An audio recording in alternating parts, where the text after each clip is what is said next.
بالله من الشيطان الرجيم. بسم الله الرحمن الرحيم. إذا جاء نصر الله والفتح ورأيت الناس يدخلون في دين الله أفواجا فسبح بحمد ربك واستغفره إنه كان توابا. حضرات، جیسے کہ آپ واقف ہیں، آج ہمارے اعلامیہ نمبر 418 کا آخری آئٹم محفل اقبال شناسی 653ویں نشست ہے،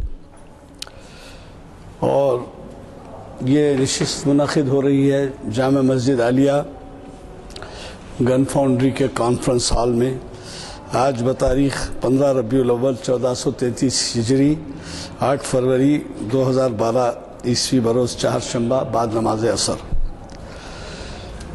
جیسے کہ آپ واقف ہیں، ہمارا یہ جو پروگرام ہے ایک ہفتے کا، یہ ایک بلیٹن میں دے دیا جاتا ہے.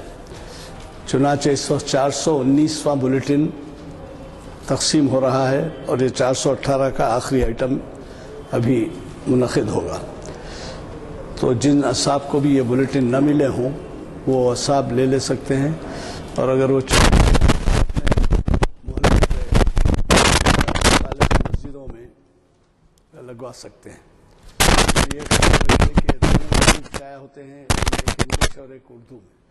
تو انگلش اس وجہ سے کہ بدقسمتی سے ایک دو پیڑھی ایسی گزر گئی جو کہ اردو سے واقف ہوئی، کالجز میں ہو گئے ہیں، لیکن انگلش کا بھی لگا دیجئے تاکہ وہ استفادہ خاص اس وجہ سے بھی ہے کہ ایک طرح سے یہ تبلیغ، آپ اندازہ لگائیے کہ ہفتے کے تاریخ انفارمیشن سروس، اور پھر آج اقبال کا وہ کلام جو حدیث، جو قرآن حدیث اور تاریخ اسلام سے منسلک ہے، اس میں ان کے عنوانات کے خطاب ہوتے ہیں، وہ جو ہے ہماری محافل میں ہوتے ہیں. تو ایک لحاظ سے وہ بھی جو ہے تبلیغ کا کام ہے. اور میں نے اکثر آپ لوگوں سے گزارش کی ہے کہ اس میں جہاں تک ہو سکے نوجوانوں کو راغب کیجیے تاکہ ان کو اندازہ ہو سکے کہ ہمارے ورثے ترکے میں کس قسم کے ہدایتیں ہیں، کیسے قرآن اور حدیث کی نصیحتیں ہیں، کس طرح سے کلام میں اقبال کے ان کا ذکر ہے. یہ تمام چیزوں سے چنانچہ اگر آپ کسی کو ترغیب دیتے ہیں اور کسی کو ساتھ لاتے ہیں تو اس کا بھی آپ کو ثواب ملے گا. میں زیادہ تاخیر کیے بغیر حزب سابق ہمارے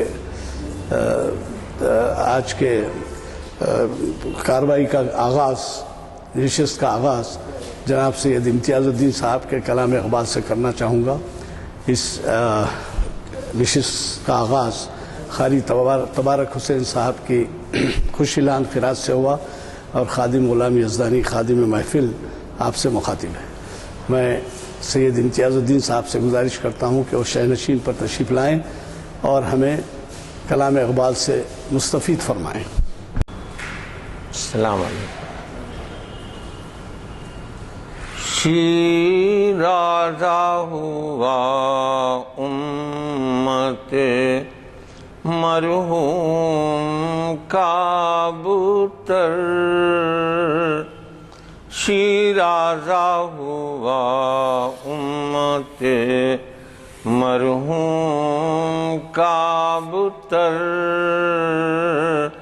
اب تو ہی بتا تیرا مسلمان کدھر جائے اب تو ہی بتا تیرا مسلمان کدھر جائے وہ لذت آشوب نہیں بحر عرب میں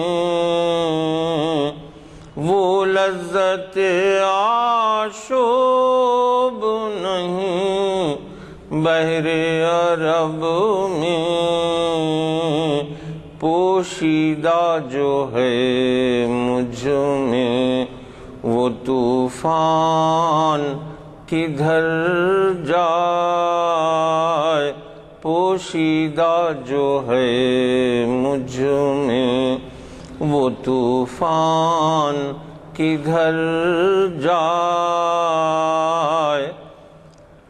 ہر چند ہے بے قافلہ راحل زاد ہر چند ہے بے قافلہ راحل زاد اس کو ہو بیاباں سے خودی خان کدھر جائے اس راز کو اب فاش کر اے روح محمد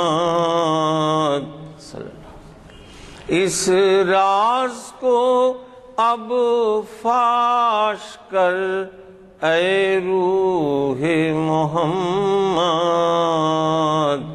آیات الہی کا نگہبان کدھر جائے آیات الہی کا نگہبان کدھر جائے اب میں عنوان ہے اقبال کی غزلوں کا جائزہ جناب ڈاکٹر یوسف آدمی صاحب رب اشرح لی صدری ویسر لی امری واحلل عقدۃ من لسانی یفقہوا قولی بزرگوں اور دوستوں سامعین السلام علیکم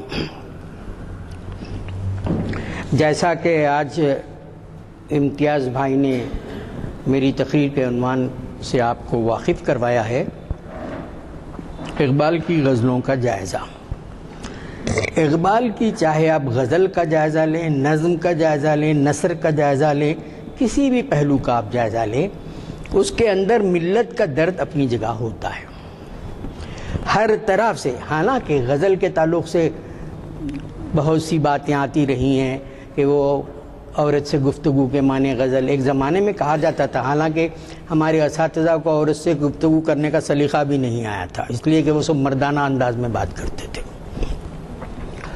تو ان کی شناخت بھی ظاہر کرنا آداب کے خلاف جیسے اردو ہال میں آج تک جو ہے کوئی خاتون کی تصویر نہیں لگائی گئی تھی پہلی دفعہ زینت ساجدہ کی تصویر لگائی گئی تو ایک تہذیب کے بعض مراحل ایسے ہوتے ہیں جہاں شائستگی کے بہت سے آداب ہوتے ہیں آپ جانتے ہیں آپ بزرگ ہیں ان کن مرحلوں سے تہذیب تمدن کی راہیں ہوتی رہی ہیں تو میں غزل کا مطالعہ آپ کے سامنے پیش کر رہا ہوں تو یہ مطلب اس کا یہ ہے کہ یہ وہ غزل نہیں ہے جو زلف و رخسار ہی کے اطراف گھومتی رہی ہے ہمارے شاعروں اور ادیب و فنکاروں نے اس طرح کی بہت سی چیزیں کی اقبال کو کہنا پڑا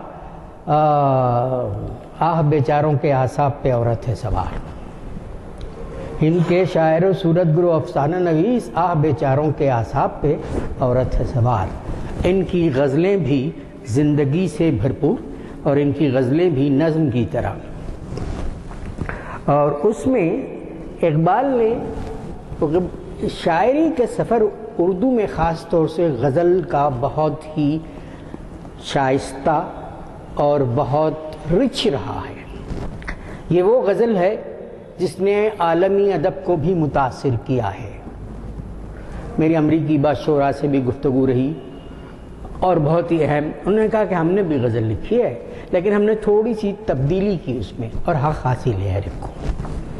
اسی طریقے سے جو ہے ہندی نے غزل کو اپنایا، گجراتی نے غزل کو اپنایا، آندھرا پردیش میں ہمارے سی نارائن ریڈی بہت اہم شاعر ہیں، انہوں نے غزل لکھی کچھ تبدیلیوں کے ساتھ۔ اور ایسے بھی تبدیلی ہونی چاہیے، ورنہ وہ صنف اور وہ شعر پتھر بن کر رہ جاتا ہے، اور اس کا عمل جگالی کی طرح ہوتا ہے کہ آپ وہی چابیں وہی نکالیں، وہی چابیں وہی نکالیں، یا کولو کے بیل کی طرح کے اس کے اطراف پھرتے رہے ہیں۔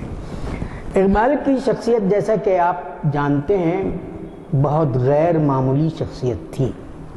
شاید میں نے اس سے پہلے بھی آپ کو بتایا، ترکی کے ایک مشہور دانشور شکیب ارسلان نے کہا کہ اسلامی تہذیب کے وہ 700 سال کا مغز ہیں، عطر ہیں، ایسنس ہیں۔ یہ بات بہت خاص ہے۔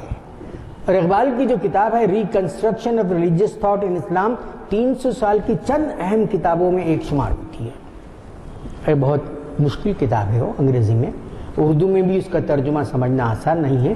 اقبال کی فلسفیانہ بلندی اس میں کافی ہے، وہ عام لوگوں کے لیے سمجھنا آسان نہیں ہے، لیکن اس کے اندر انہوں نے جو باتیں کہی ہیں غیر معمولی اہمیت کی ہے۔ لیکن اقبال کو جو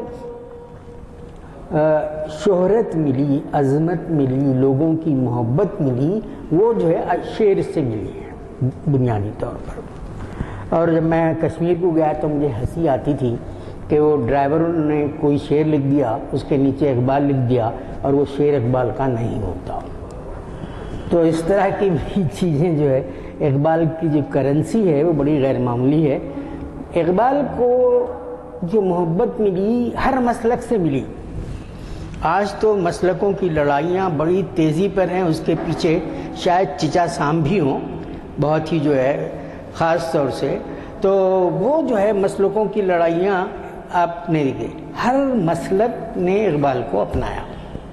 شیعہ مسلک نے اپنایا، سنی مسلک نے اپنایا، جماعت اسلامی کے لوگوں نے اپنایا، مودودی صاحب کے حوالے سے تبلیغی جماعت نے اپنایا، صوفیہ نے اپنایا، پھر یہی نہیں بلکہ کانگریس پارٹی، پولیٹیکل پارٹیز نے اپنایا، پاکستان نے اپنایا، ہندوستان نے اپنایا، یہاں تک کہ مسلم دشمن جماعت بی جے پی نے بھی اپنایا۔ وہ اشعار اقبال کے پارلیمنٹ میں پیش کرتی ہے۔ تو اتنی بڑی بات جو حصے میں آئی ہے، پہلے یہ ہے کہ ایک شاعر کیا کر سکتا ہے، لیکن اقبال نے شعور زندہ کیا۔ اقبال کی شاعری نے ایک، جیسے وہ طوفان کدھر جائے جو انہوں نے پڑھا امتیاز نے، وہ طوفان تھا ان کے اندر، وہ طوفان کدھر جائے، وہ طوفان 20ویں صدی کے اس بحران کے پس منظر میں تھا جہاں مسلمانوں کو جو ایک طرح سے ہر جگہ شکست کا سامنا ہو رہا تھا، ان کی اپنی علیحدہ شناخت ترتیب نہیں پا رہی تھی، متشکل نہیں ہو رہی تھی، کیونکہ سرمایہ دارانہ نظام اور سامراجیت کے شکنجے میں جکڑے ہوئے تھے۔ آہستہ آہستہ مملکتیں آزاد ہوئی، مسلمانوں کی اپنی الگ سے شناخت بنی مملکت، لیکن اس کے بعد بھی جو ہے بڑا ظلم امت مسلمہ پر ہوا کہ ایسے لوگ جو ہے اقتدار پر آئے جو 40-42 سال جو رہے، اربوں روپیہ اپنے جیبوں میں ڈال لیے، ظلم کی کہانیوں کی آہستہ آہستہ آج تھوڑا سا منظر بدل رہا ہے، لیکن ابھی بھی کہہ نہیں سکتے اس منظر کے بدلنے کو بہت سے لوگ ابھی مناسب تصور نہیں کر رہے ہیں۔ جو لوگ جوش و خروش سے ان کو ہٹانا چاہتے تھے وہ لوگ خاموش ہو گئے ہیں۔ تو یہ طوفان کدھر جائے کی جو بات اقبال نے کہی، تو غزل میں بھی اقبال نے اس طوفان کو برقرار رکھا، جو اردو شاعری کے غزل کی روایت میں پہلی دفعہ ہوا ہے۔ میر کی شاعری میں وہ نرمی، غالب کی شاعری میں نفسیاتی تہداریاں ہیں، لیکن وہ بات نہیں ہے جو ایک امت مسلمہ کو جو ہے جھجوڑے۔ فکر کی گہرائیاں ہیں، تخیل ہے، ان کا گوندا ہوا ایک مرصع ہے، لیکن جو بات اقبال نے اٹھائی وہ بغیر معمولی ہے۔ اسی لیے ڈاکٹر وزیر آغا نے کہا کہ ہمیں نئی غزل کی بنیاد اقبال نے رکھی اور نئی نظم کی بنیاد نے بھی اقبال نے رکھی۔ غالب کے ہاں نظم کا کوئی وہ نہیں، قصیدے ایسی ہیں کچھ خاص نہیں ہے، لیکن غزل ان کی بڑی بھرپور ہے۔ وہ نفسیاتی تہداریاں ہیں جس کے تعلق سے اقبال نے خود کہا کہ اس سطح تخیل پہ پہنچنا کسی کا آسان کام نہیں ہے، اور بہت جو ہے غیر معمولی نظم لکھی۔ اپنے ہسٹری ریفلیکشن میں بھی انہوں نے غالب کا خاص طور سے ذکر کیا۔ جاوید نامی کے سفر میں بھی انہوں نے غالب سے ملا اور لکھا کہ غالب جو ہے مشرق کے لیے ایک بہت بڑا انمول سرمایہ ہے۔ اقبال بنیادی طور پر اگر دیکھا جائے تو نظم کے شاعر ہیں، نظم کو بہت بلندی تک پہنچایا انہوں نے، اور نظم کے شاعر ہونے کے باوجود انہوں نے ایک بڑے فنکار کی حیثیت سے نظم اور غزل کے درمیان کی سرحدوں کو توڑا۔ کہیں غزل نما نظمیں لکھی، کہیں نظم نما غزلیں لکھی۔ یہ سرحد کو توڑنا آسان نہیں، اور ان کے خلاف لکھنے والوں میں ہمارے مولانا حضرت موہانی بھی نام کے بغیر کچھ لکھ دیے، ناظم کہا ان کو، یہ شعر نہیں خالی جوڑتے ہیں لفظ بہت سی، لیکن وہ اس کے پیچھے کیا رہتا ہے کبھی کبھی لوگوں کا نیٹیو اروگنس ہوتا ہے۔ نیٹیو اروگنس بول تو میں اردو بولنے والا ہوں، یہ پنجابی کیا بول سکے گا، یہ ایک الگ چکر ہے۔ پھر اور ایک چکر کیا رہتا تھا، ہم دہلوی ہیں، یہ کیا بولیں گے لکھنؤ والے بولیں گے ارے یہ ہم تو لکھنؤ ہیں سرزمین کے، یہ دہلی والے کیا بولیں گے، یہ دکن والے کیا بولیں گے۔ حالانکہ دکن کے جو ہے پہلا صاحب دیوان شاعر قلی قطب شاہ ہے، پیا باج پہلا پیا جائے نا۔ پھر معراج العاشقین ہے جو اولین کتاب ہے نثر کی۔ یہ سب چیزیں ہیں۔ انسائکلوپیڈیا یہاں سے نکلا حیدرآباد سے، عثمانیہ یونیورسٹی یہاں بنی پہلی، اور دوسری اردو یونیورسٹی بھی یہاں تشکیل پائی۔ نظم و نسق کی زبان اردو تھی۔ بے شمار دامن میں حیدرآباد کی ہیں، لیکن ایک چیز ہے تھوڑی سی انکساری ہے ضرور حیدرآبادی والوں میں، وہ لوگ اپنا گنا نہیں لیتے لوگ۔ بہت سے دوسرے علاقوں کے، خاص طور سے شمالی علاقوں کے لوگ جس طرح سے اپنے آپ کو، اور پھر حیدرآباد نے کھلے دل کے ساتھ اپنی باہیں کھول دی اور وہاں سے بلایا شمالی ہندوستان، ان کو توفیق، ان کو کافی جو عزت کے ساتھ رکھا، دارالترجمے میں رکھا، عثمانیہ یونیورسٹی میں رکھا۔ یہ نظام کی بڑی فراغ دل پالیسی تھی اور کرنا ضروری تھا، وہ ایسا کرنا ضروری تھا۔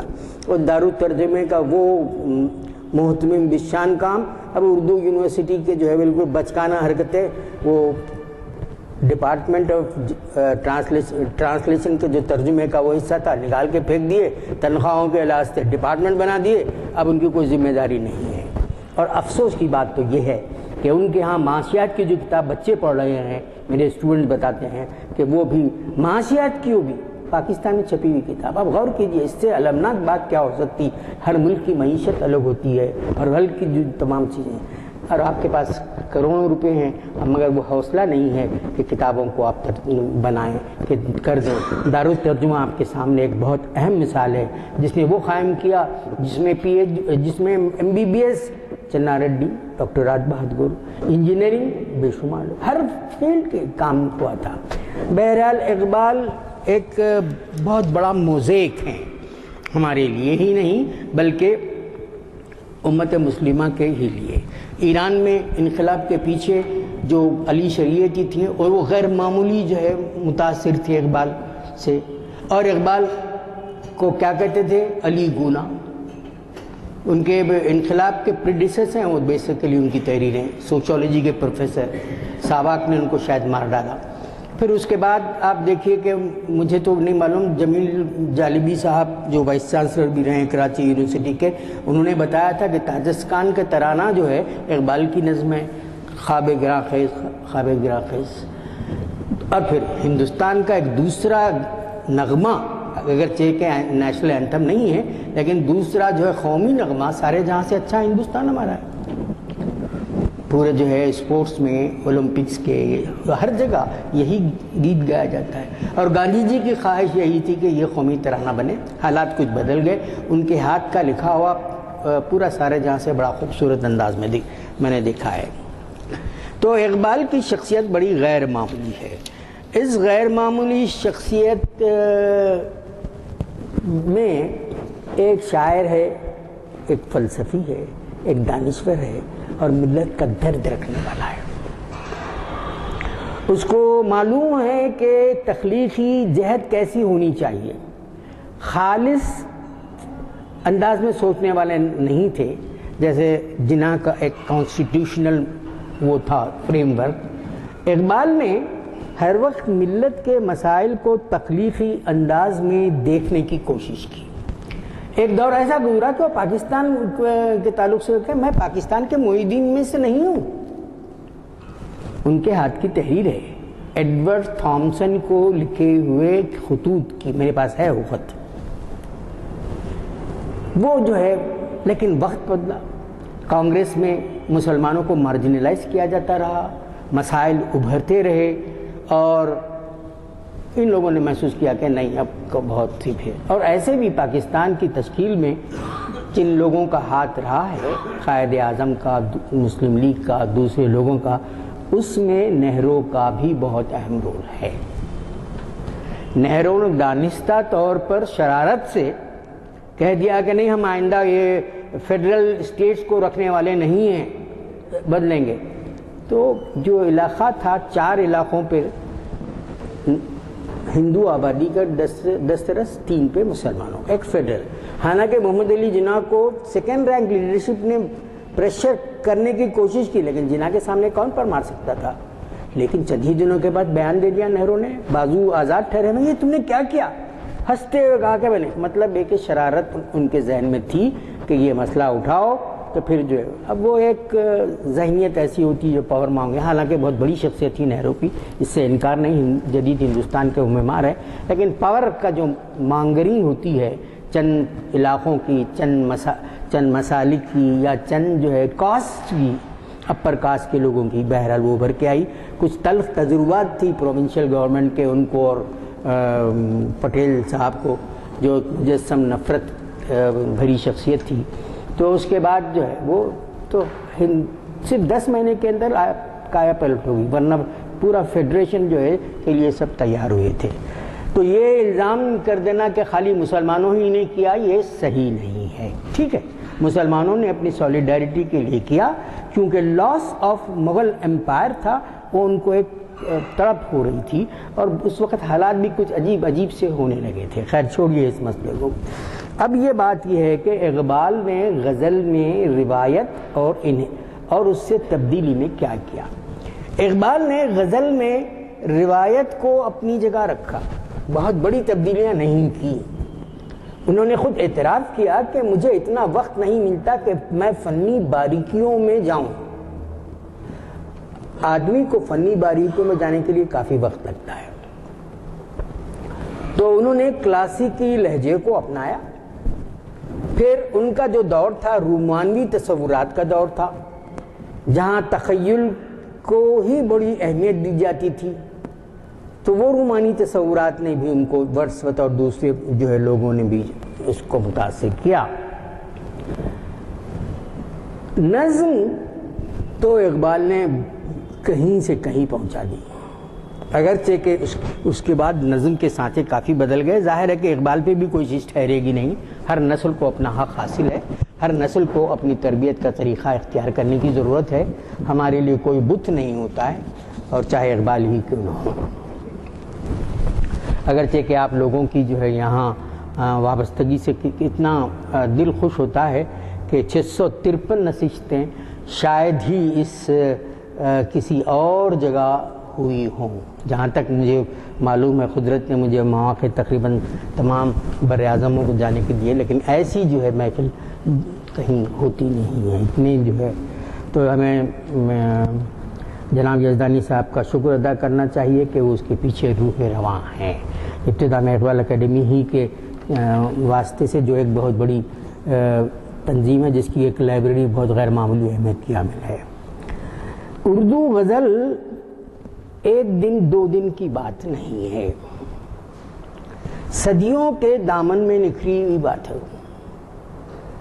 میر نے سادگی بخشی، غالب نے فکر دیا، سودا نے باغیانہ پن دیا، مصحفی نے اپنا انداز دیا. پھر اس کے بعد بہت سے لوگ آئے اور ہر ایک نے اپنے اپنے انداز میں جو ہے اس کو کیا. اقبال نے اس کو ذہن کی بھی پیداوار بنایا، ورنہ جذبوں ہی کی زیادہ پیداوار تھی، جذبوں ہی سے زیادہ کام لیا تھا. لیکن اقبال نے صرف خالص ذہن کی نہیں بنایا، ذہن جذبہ گوندھے ہوئے انداز میں آتا ہے جس کی وجہ سے شعر آپ کو اپیل کرتا ہے، آپ کھو جاتے ہیں. وہ بات ان کے اندر جو ہے، اور رشید احمد صدیقی نے اس کو واضح انداز میں کہا ہے کہ اردو شاعری کی اس صنف کو ہم نے بہت سی تبدیلیوں سے دیکھا. آخر ہے کیا غزل؟ غزل ایک زمانے میں شخصی جذبوں کا اظہار تھا، آج نہیں ہے. غزل آج اجتماعی جدید شاعری میں اجتماعی شعور کا ایک حصہ بن گئی ہے.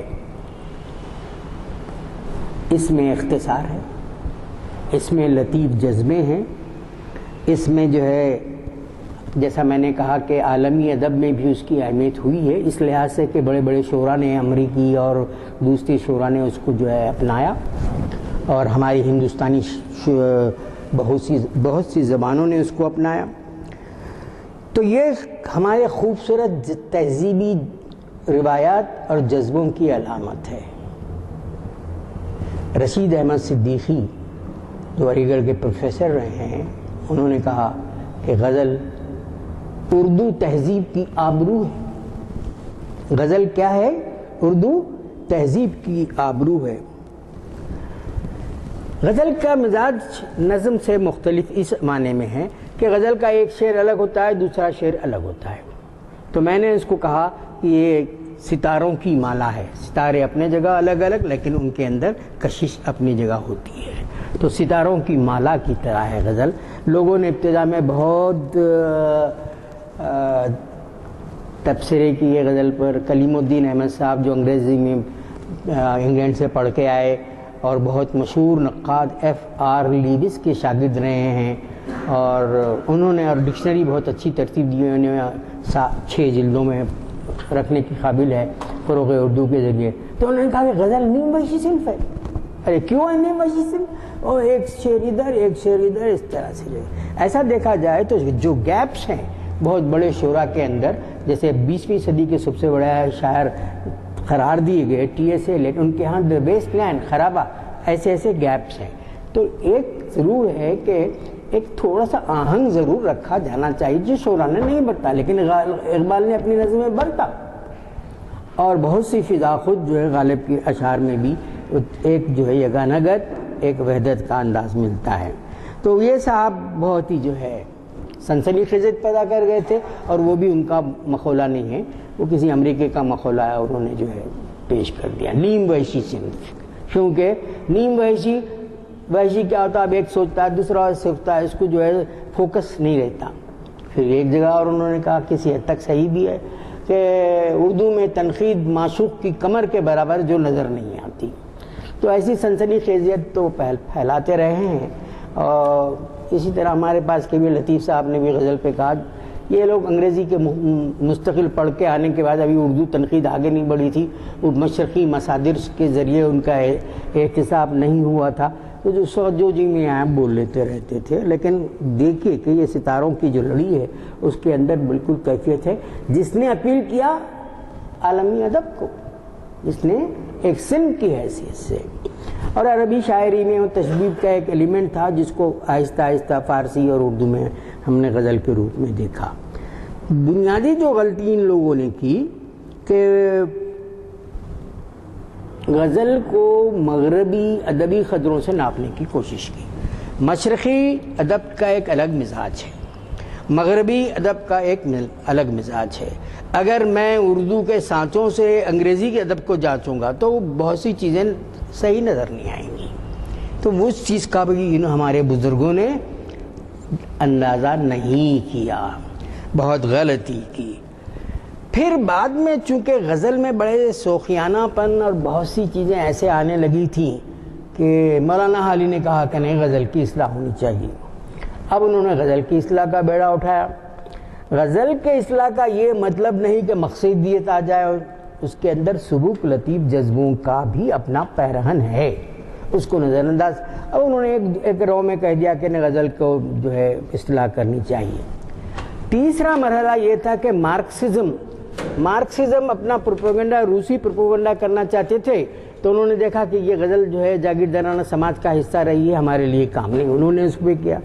لیکن آہستہ آہستہ لوگوں کو غزل کی اہمیت کا اندازہ ہوا، اور اب دوسری کیفیت پیدا ہو گئی ہے.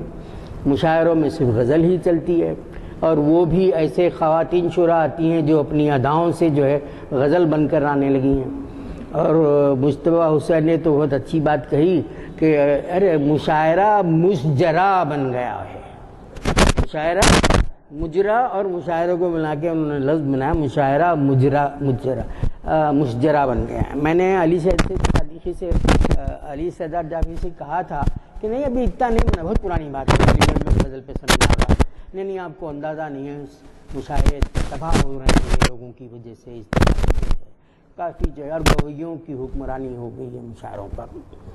تو شاعری میں ایک الگ مسئلہ یہ ہے کہ آدمی جو ہے نئی سوچ اور نئی فکر کے ساتھ آئے، چاہے غزل ہی کیوں نہ ہو. اگر جیسا کہ میں نے ابتدا میں کہا، ایک تخلیقی عمل کے لیے ضروری ہے کہ ہر آدمی اپنی راہ پیدا کرے. اگر نہیں پیدا کر سکتا تو کچھ دوسرا ایک رنگ تو دے.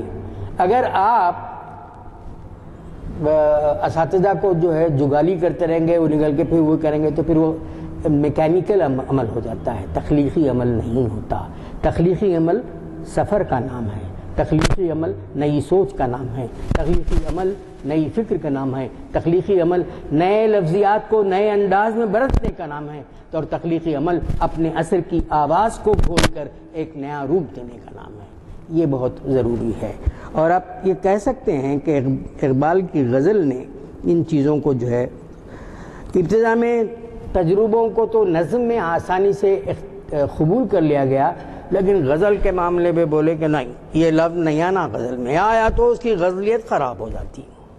اس کی کیا ہو جاتی؟ غزلیت خراب. یہ نہیں آنا لفظ، یہ نہیں آنا، یہ لفظ پوری جو ہے شجر ممنوع کی ایک طویل شجرہ تھا. تو آہستہ آہستہ سب چلے گئی. اس کے بعد اقبال کے بعد جن لوگوں نے نئی شاعری کی، اور ان لوگوں نے جو ہے ان سب کو اپنی طرف جو ہے کیا، یہاں تک کہ اینٹی غزلیں بھی لکھی گئیں تمام سے. تو غزل میں ایک علامتی انداز میں، استعاروں میں، تشبیہوں میں غیر معمولی بات کرتے ہیں. عرش سے پرے ہوتا کاش کے مکان اپنا، ہے کہاں تمنا کا دوسرا قدم یار، ہم نے دشت امکان کو ایک نقشے پا پایا. اور کیا غزل کا تہور ہے. حالانکہ وہ پا کی تکرار کی وجہ سے شاید غالب نے اس شعر کو نکال دیا اپنے کلام میں. وہ جو ہے میرا ایک شعر شاید وہ غالب ہی کی گونج ہو، ہم ٹوٹ کے بکھرنے لگے ہیں کچھ اس طرح، عالم تمام پا دکھائی دے. ہم ٹوٹ کر بکھرنے لگے ہیں کچھ اس طرح، عالم تمام نقش کفے پا دکھائی دے. اقبال ایک بڑے فلسفی تھے، لیکن ظاہر ایک فلسفی ہونے کی حیثیت سے الگ ہے، دانشور ہونے کی حیثیت الگ ہے، اسلامی مفکر ہونے کی حیثیت ہے، لیکن ایک شاعر کی حیثیت الگ ہے دوسری، کیونکہ شعر ایک دوسرے تقاضے. تو اب اس وقت داغ کا بہت بڑا اثر تھا. داغ جو ہے یہیں حیدرآباد میں رہے تھے، یہیں دفن ہوئے، اور ضیاء الدین شکیب صاحب نے بتایا وہ عثمان گنج سے جو ٹائروں وغیرہ کی دکان ہے اس جگہ ٹھہرے ہوئے تھے. اب جو ہے تو وہ جگہ تھی جو ہے، تو اس لحاظ سے اقبال وہاں سے بھیجتے تھے خطوط اصلاح کے لیے. کچھ دنوں کے بعد داغ نے کہا کہ نہیں، اب آپ کو اصلاح کی ضرورت نہیں ہے، اور انہوں نے اس رنگ میں بھی اپنے داغ کے بھری بزم میں راز کی بات کہہ دی، بڑا بے ادب ہوں سزا چاہتا ہوں. بھری بزم میں راز کی بات کہہ دی، بڑا بے ادب ہوں سزا چاہتا ہوں. یہ ظاہر ہے کہ داغ کا اثر تھا. داغ کے اندر شوخیاں تھیں، جیسے آپ کو سب کو بھی یہ شعر مشہور یاد ہے، چلمن سے لگے بیٹھے ہیں سامنے آتے بھی نہیں، اور نظم اس طرح کا شعر میں، اور ان کے ہاں وہ تھی کیفیت. اور کچھ اثر امیر مینائی کا بھی تھا. یہ ہمارے ہاں اردو زمانے میں دنیا یا ادب کے بہت بڑے لوگ یہاں جمع تھے، ایک بہت بڑی جو وہ تھی. تو اب اس کے بعد غزل کی دنیا میں تبدیلی تو ضروری تھی. اقبال کی تخلیقات میں حیات و کائنات کے مسائل ہیں.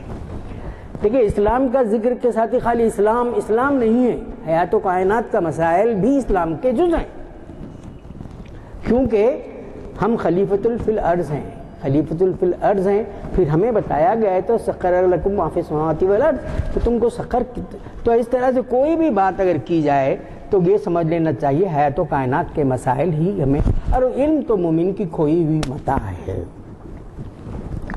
ان کی جو غزلیں ہیں روایت کا سرچشمہ ہے، تہذیب کی آبرو ہے، مستقبل کی خوبصورت پرچھائیوں کا ایک اشارہ ہے۔ Time past, time present and time future, اور perhaps present in time past, time present اور پرہیپس ان ٹائم فیوچر۔ یہ بات جو ہے ایک جگہ وہ کہتے ہیں کہ میری نگاہ نہیں سوئے کوفہ و بغداد، ماضی کی، دوسری جگہ ہیں کریں گے اہل نظر تازہ بستیاں آباد، کریں گے اہل نظر تازہ بستیاں آباد۔ تو اقبال نے ماضی کو نہیں نظر انداز کیا، حال کی بحرانی کیفیت کو نظر انداز نہیں کیا، اور مستقبل کے ڈھانچے کو بھی انہوں نے اپنی جگہ محسوس کیا۔ انہوں نے یہودی لوگوں کی جو ہے بات اس وقت کہی جبکہ یہودی ظلم کا شکار تھے یورپ میں، کہ یورپ کی رگیجاں پنجہ یہود میں، ان کو اس وقت پیلے پھول لگا کے الگ راستوں سے جانا پڑتا تھا، ان کے ساتھ بڑا ظلم ہو رہا تھا جرمنی میں اس میں۔ خیر اس کے بعد وہ ظالم روپ فلسطین میں اختیار کیے، وہ الگ ہے، کیونکہ مسلمانوں نے ان کو اسپین میں اور ترکی میں پناہ دی، اور کچھ ان کی جو ہے عبادات کے بعض حصوں پہ مسلم اثرات بھی ترکی میں آ گئے۔ تو بہرحال وقت کا ایک چکر ہے، گھومتا رہتا ہے، ہم کیا کہہ سکتے ہیں اس کے بعد۔ تو اقبال نے ان روایات کو اپنے اندر سمویا، اور پھر ان کے جو ہے فکر سے، حکمت سے، فلسفے سے، اور ایک پر فضا تصوف کی بھی ایک پر اسرار فضا ان کے ہاں ملتی ہے۔ ایسا نہیں ہے کہ انہوں نے ضرور کہا کہ یہ چشمے خشک ہو گئے ہیں، لیکن تصوف ایک خالص پروفیشنل چیز نہیں ہے، وہ ہر انسان کے دل کی، اندرون کی، علم لدنی کی ایک کیفیت ہے، جس کو آج کل بہت سی جو ہے اسلامی تحریکیں نظر انداز کر رہی ہیں، اس سوز و گداز کو۔ تو ٹی ایس ایلیٹ، جیسا میں نے کہا کہ 20ویں صدی کے بڑے شاعر اور نقاد بھی بہت بڑے، انہوں نے ایک مضمون لکھا، بہت ہی میگنم اوپس کہا جاتا ہے، شاہکار، ٹریڈیشن اینڈ انڈیویجول ٹیلنٹ۔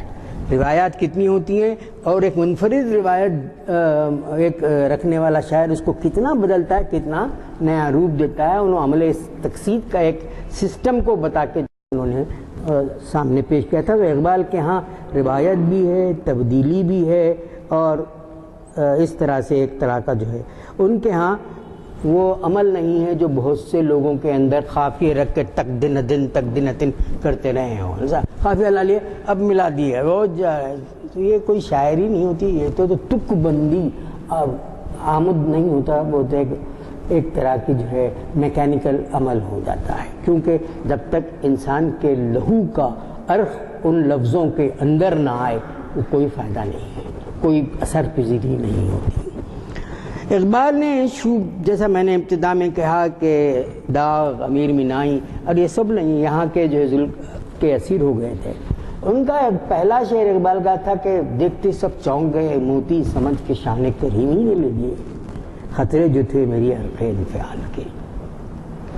تو اس کے اندر ہی جو آنمان تھی، اور رشید احمد صدیقی نے کہا کہ غزل کی اب اس کے بعد گنجائش، کشید کرنے کی گنجائش کم ہے، ایسا نہیں ہے، غزل اقبال پہ رک نہیں گئی، اس کے بعد غزل نے اپنا اور بھی جو ہے پیرہن بدلا، اگرچہ کہ وہ معراج نہیں نصیب ہوئی ان لوگوں کی، کیونکہ وہ شعراء کی شخصیت کا وہ پیکر نہیں تھا، وہ شخصیت نہیں تھی، اتنی ابخری شخصیتیں نہیں تھی، لیکن تبدیلیاں ضرور آئیں، کشید کرنے کی گنجائش بھی سامنے آئی، استعارے ہوں، تشبیہ ہوں، پیکر ہوں، تراشی کے عمل ہوں۔ اب دیکھیں بانگ درا کے شعر ان کے اقبال کے ڈاک کے بعد کے جو ہے، کبھی اے حقیقت منتظر نظرا لباس مجاز میں، کہ ہزاروں سجد تڑپ رہے کہ میری جبین نیاز میں، اور انسان شکست خوردہ دکھ درد کے ساتھ رہنے والے کا کیا ہے؟ تو بچا بچا کے نہ رکھ اسے، تیرا آئینہ ہے وہ آئینہ کہ شکست ہو تو عزیز تر ہے نگاہ آئینہ ساز میں۔ اس طرح کی چیزیں آئیں، اور میں نے آپ کو بتایا کہ اقبال نے جو ہے پہلے داغ کے اثر کے بعد اشعار کہے تھے کہ تیرے عشق کی انتہا چاہتا ہوں، میری سادگی دیکھ کیا چاہتا ہوں، بھری بزم میں راز کی بات کہہ دی، بڑا بے ادب ہوں سزا چاہتا ہوں۔ ظاہر ہے کہ یہ لہجہ اقبال کی فکر کے لیے مناسب نہیں تھا۔ وہ داغ کا اپنا لہجہ تھا، داغ کی اپنی شوخیاں اور شرارت تھیں وہ اپنی جگہ، لیکن یہ نہیں تھا۔ اور اس کے بعد ان کے جو ہے غزل میں تبدیلی آئی، اور کہیں انہوں نے غزل نما نظمیں لکھی، نظم نما غزلیں لکھی۔ پاکستان کے مشہور نقاد ڈاکٹر فرمان فتح پوری جو ہے کہتے ہیں کہ یہ غزل کے انداز سے بالکل انحراف ہے۔ ڈاکٹر وزیر آقا بھی بہت بڑی جو تنقیدی صلاحیت رکھنے والے تھے، انہوں نے یہ اقبال کی عطا کو غیر معمولی عطا سمجھا اور کہا کہ نئے غزل کی بنیاد بھی اقبال نے رکھی اور نئی نظم کی بنیاد بھی اقبال نے رکھی۔ لیکن نظم کے سانچے، غزل کے سانچے اقبال کے بعد بہت بدلے ہیں کئی چیزیں۔ ظاہر ہے کہ جیسا اقبال نے خود اعتراف کیا کہ ان کو فنی باریکیوں میں جانے کا موقع نہیں ملا۔ اصل بانگی درا کی جو غزلیں ہیں ذرا اتنی بلندی فکر کی نہیں ہے اس میں۔ ظاہر ہے کہ ابتدائی کلام میں ہر آدمی کی جو ہے بہت سی، اور اقبال نے خود اس کو بہت سی اس دور کی تخلیقات کو چھانٹ دیا اور اس کو چھپا بھی ہے، پوری اتنی موٹی کتاب ہے جو شیر۔ ایک بڑے شاعر کے ہاں جو ہے ایڈیٹنگ کا سینس بہت گہرا ہوتا ہے۔ غالب نے بھی سے اتنا سا مجموعہ لیا، کئی جو ہے چیزیں نکال دی اس کو، کیونکہ وہی چیزیں محسوس کرتا ہے جس کی کچھ رفت ہو، بلندی ہو، خیال ہو، تجزیوں ہو، اشتہاریں ہوں یا شاعری کا اہم پہلو ہو۔ تو اقبال نے بھی جو چیزیں نکالی جس میں بہرحال وہ بہت ہی صحیح کیا انہوں نے، بہت سے اشعار مناسب انداز کے نہیں تھے فکری اور سطحی اور جو شعری نقطہ نظر سے۔ جو شیر اتنی موٹی کتاب ہے جو منسوخ کلام ہے اقبال کا۔ تو بعد میں جو میچیورٹی اقبال کو آئی وہ بال جبریل میں ہے، جو میچیورٹی آئی اقبال کو بال جبریل میں ہے۔ آل احمد سرور نے کہا کہ اگر مجھ سے کہا جائے، اکثر پوچھتے لوگوں کو کہ آپ اپنے سفر میں کون سا کلام رکھنا چاہیں گے، تو ملک راج آنند آپ ملے ہوں گے ملک راج آنند صاحب سے، اور غیر معمولی وہ ترقی پسند تحریک کے کے اولین لوگوں میں تھے، اور اردو وغیرہ پنجابی اور پھر یہ فیض کے خروبتیں بہت سی چیز تھی۔ انہوں نے کہا کہ میں اپنے سفر میں ایک ہی کتاب رکھتا ہوں، اسرار خودی اقبال کا۔ آل احمد سرور نے کہا کہ مجھے اگر کہا جائے کہ کون سی کتاب رکھوں گا میں اپنے ساتھ، بال جبریل۔ تو بال جبریل میں اردو کلام کی بلندی ہے۔ اقبال کی غزلوں نے نیا رخ اختیار کیا یہاں پر، مذہبی حیثیت یہاں پر بہت گہرائی اونچائی کے ساتھ آ گئی، اور ایک تجسس شہید تجسس ذوق جستجو ان کے اندر گہرا ہے۔ اب دیکھیں کس طرح کے مسائل اٹھائے جا رہے ہیں بال جبریل کی غزلوں میں۔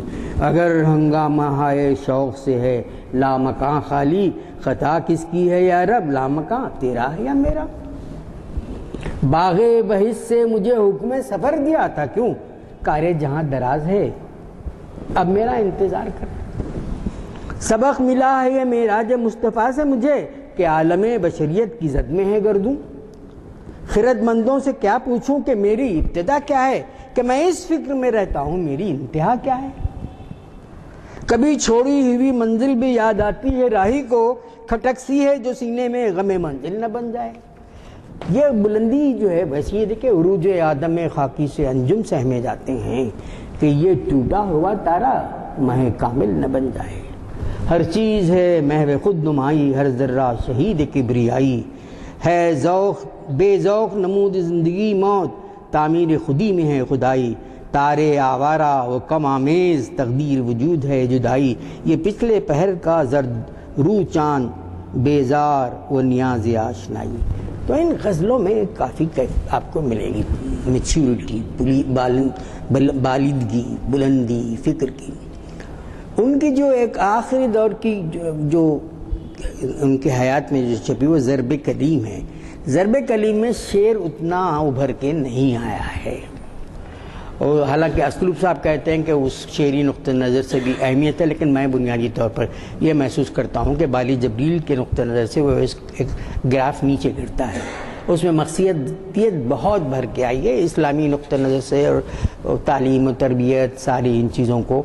اور اس میں لیکن کچھ شعر اچھے بھی آپ کو وہاں بھی مل جاتے ہیں کہ ایسا جنوبی دیکھا ہے میں نے جس نے سیے ہیں تقدیر کے چاک، ضرب کلیم کے اندر ایسے جو ہے تجھ کا کیا ہے تجھ کو کتابوں نے کور ذوق اتنا، صبا سے بھی نہ ملا تجھ کو بوئے گل کا سراغ.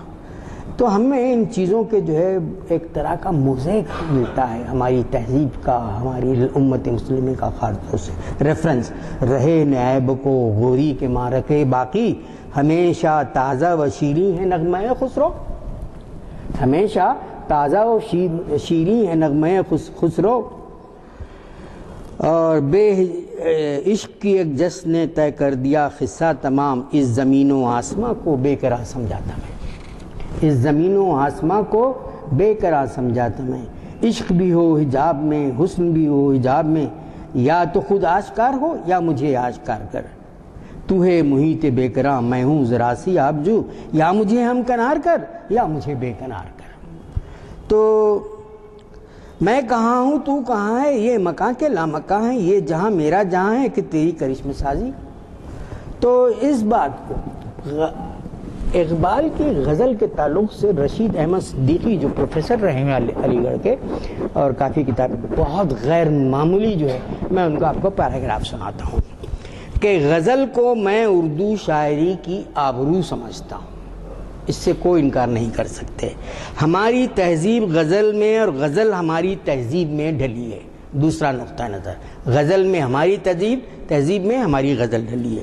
دونوں کی سمت و رفتار، رنگ و آہنگ، وزن و وقار ایک دوسرے سے ملا ہے. غزل فن ہی نہیں فسوں بھی ہے، شاعری نہیں تہذیب بھی ہے. وہ تہذیب جو دوسری تہذیبوں کو نفی نہیں کرتے بلکہ ان کی تصدیق کرتی ہے. ہندوستان نے اردو کے آئینے میں پہلی بار جمہوریت کی تصویر دیکھی. غزل ریزہ کاری میں مینا کاری ہے. غزل ہونے کے علاوہ ایک نقطۂ نظر بھی ہے، ایک انداز فکر ہے، ایک اصول تلخیص ہے اور سلیقہ اظہار بھی ہے. اردو شعر ادب میں غزل کا درجہ ام الاسالیب کا ہے. اردو شعر و ادب میں غزل کا درجہ ام الاسالیب، اسلوب کا جو ہے جمع اس کا ام الاسالیب. یہ کہنا حقیقت سے دور نہیں کہ ایک نامعلوم مدت تک غزل ہی نے نہیں بلکہ اردو شاعری کے جملہ اصحاف کا اعتبار وہ امتیاز اقبال کے دیے ہوئے معیار سے متعین ہوگا. بڑے شاعر کی ایک پہچان یہ بھی ہے کہ وہ جس صنف کو ان میں طبع آزمائی کرے ان کے اعلیٰ امکانات کو واضح اور متعین کر دے جو اس سے پہلے نامعلوم تھے. غزل میں یہ کارنامہ غالب اور اقبال کا ہے. اقبال نے اپنی غزلوں میں ہم کو یہ محسوس کرایا کہ عشق و محبت دل ہی کا ماجرا نہیں ذہن کا بھی ہے. غزل گوئی کا یہی سنگ بنیاد ہے. اقبال نے غزل کی بزمیاں کو رزمیاں کے دور پر پہنچا دیا. انہوں نے غزل کو محفل سماع اور بزم ماتم سے نکال کر مجاہدوں کی صف اور دانشوروں کے حلقے میں پہنچا دیا. تو غزل اقبال کی اتنی غیر معمولی اہمیت ہے. اور اس دل نشی انداز میں جو بات کہی گئی ہے کہ کس طرح سے غزل اور نظم کے اثرات ہماری شاعری پر، عالمی شاعری پر جو ہے پڑھتے رہے ہیں. اور اقبال کی غزل نے بھی اپنی غزل میں ایک پروسیس آف آلکمائزیشن کیا ہے. آپ مختلف جو ہے معدنیات کو دوسرے معدنیات سے ملا کے وہ کرتے ہیں کیمیا گری، وہ آلکمائزیشن. انہوں نے نئے تصورات، پرانی تہذیبی قدریں، پرانے الفاظ کو نئے معنی دیے. ساقی کا مطلب کچھ اور تھا، ساقی کا انہوں نے مطلب بھی بدل دیا. اسی طرح جو ہے اور غزل لکھنا آسان بھی ہے، دشوار بھی ہے. اور اس طرح سے جو ہے غالب اقبال کے ہاں بہت سمجھیے غیر معمولی آپ کو کیفیت ملتی ہے. ان میں مختلف روپ جیسے میں نے بتایا، اور ان کی غالب میں فیض کے حافظ کی بھی اثرات ہیں. اگرچہ کہ انہوں نے ابتدا میں حافظ پہ سخت تنقید کی لیکن بعد میں ان پہلوؤں کو نکالا اور کہا کہ حافظ کی روح مجھ میں حلول کر گئی ہے. تو اقبال کی غزل ایک منفرد غزل ہے. روایت میں ان کی انفرادیت نے غیر معمولی اہم کارنامے انجام دیے. شکریہ بہت بہت.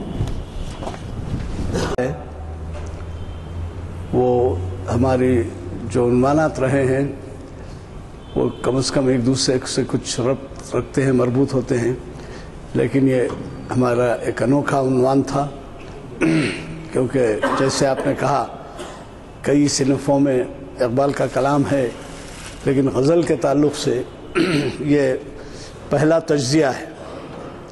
ایک صاحب نے مجھ سے کہا کہ غزلوں کا احاطہ بہت بڑا عنوان ہے. دراصل یہ کوئی ایسا تجزیہ نہیں ہے کہ جس میں اختصار سے تمام غزلوں کو بیان کیا گیا ہو یا سمجھایا گیا ہو. یہ فنی اعتبار سے اس کا کیا مقام ہے، کیا پہلو ہیں اقبال کے کلام میں، آپ خود محسوس کیے ہوں گے کہ وہ اس پر انہوں نے روشنی ڈالی. اور جب کہا انہوں نے پارلیمنٹ اور اسمبلی کا نام لیا، آپ کسی بھی محفل میں جائیں، چاہے کسی زبان کی محفل ہو، اردو سے ناواقف اقبال کو کوٹ کرتے ہیں. اس کی بہترین مثال ایک دو کی ہے. مرارجی بھائی نے گجرات میں تقریر کرتے ہوئے جب اپنے ملک کی تعریف کرنے لگے تو حالانکہ وہ شعر اتنا کامن نہیں ہے، کیا بات ہے کہ ہستی مٹتی نہیں جہاں سے جو ہے، بھارت دیش کی تعریف کرتے ہوئے انہوں نے اس کا سہارا لیا. اور اسی طریقے سے آپ نے دیکھا کہ وہ خلا میں جو گیا تھا، پہلا خلاباز کیا نا راکیش شرما، اس سے سوال کیا گیا کہ کیسے نظر آ رہا ہے. ظاہر ہے اس کے سامنے گلوب کا آدھا حصہ تھا، یعنی دنیا گول ہے تو آدھا حصہ دیکھ رہا تھا وہ. تو جس وقت اس سے کہا گیا کہ ہندوستان کیسا دکھ رہا ہے تو اس نے جواب دیا، مختصر سا جواب، اقبال کا شعر مصرع، سارے جہاں سے اچھا ہندوستان ہمارا. تو یہ تو جو ہے مقام رہا ہے ان کا. دوسرے یہ کہ آپ نے ان محافل کی تعریف کی. بات یہ ہے کہ چاہے کوئی تحریک رہو، آپ خود محسوس کر سکتے ہیں کہ وہ تحریک کامیاب اسی وقت ہوتی ہے جبکہ سب کا تعاون ہو. اب جیسے یہ بین الاقوامی شہرت رکھتے ہیں اقبال کے کلام کی، یہ ہم سے مسلسل جڑے ہوئے ہیں، اور کوئی ایسے نہیں ہے کہ ہم 5 اسٹار ہوٹل میں ٹھہرا رہے ہیں یا آنے جانے کا خرچہ دے رہے ہیں یا کھلا رہے ہیں پلا رہے ہیں یا فیس دے رہے ہیں، کچھ نہیں. یہ آپ لوگوں کا جذبہ ہے. اب یہاں ابراہیم ضیائی صاحب بیٹھے ہیں، تشریف رکھتے ہیں، بڑے بزرگ ہیں، بہت بڑی ہستی ہیں. وہ جب کبھی حیدرآباد آتے ہیں وہ برابر ہمارے یہ تعاون کرتے ہیں. یہی نہیں ہے، اپنے اہل خانہ کو بھی لاتے ہیں بس. تو یہ جو تعاون ہمیں ملا ہے یہ اس کا نتیجہ ہے. یہ آپ اندازہ لگائیے. ابھی آپ نے تہذیب کا ذکر کیا، یہ خود صدر ہیں ادارے تہذیب ادب کے.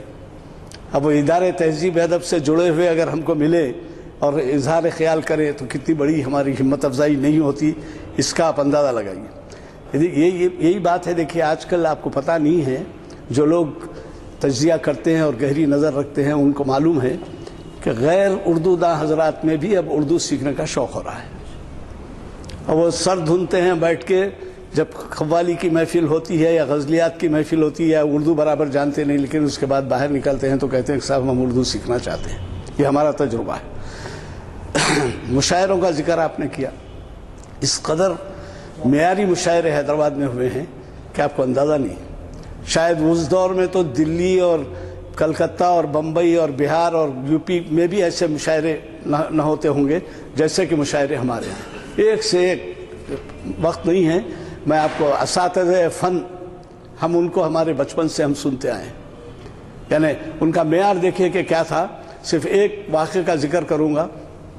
دارالسلام میں ایک مشاعرہ ہو رہا تھا. شاید میری عمر 12-15 سال کی ہوگی، اب اس کے لگ بھگ ہوگی. اور مشاعرے میں ہندوستان کے اس وقت کے بڑے بڑے شعراء موجود تھے اور صدارت تھی جگر صاحب کی، اور بیٹھے ہوئے تھے جوش. اب میں کس کا نام لوں، وہ سب معیاری، کوئی ایسے نہیں جو استاد فن نہ ہو. تو جگر صاحب نے 12 بجے رات، جبکہ شباب پہ محفل،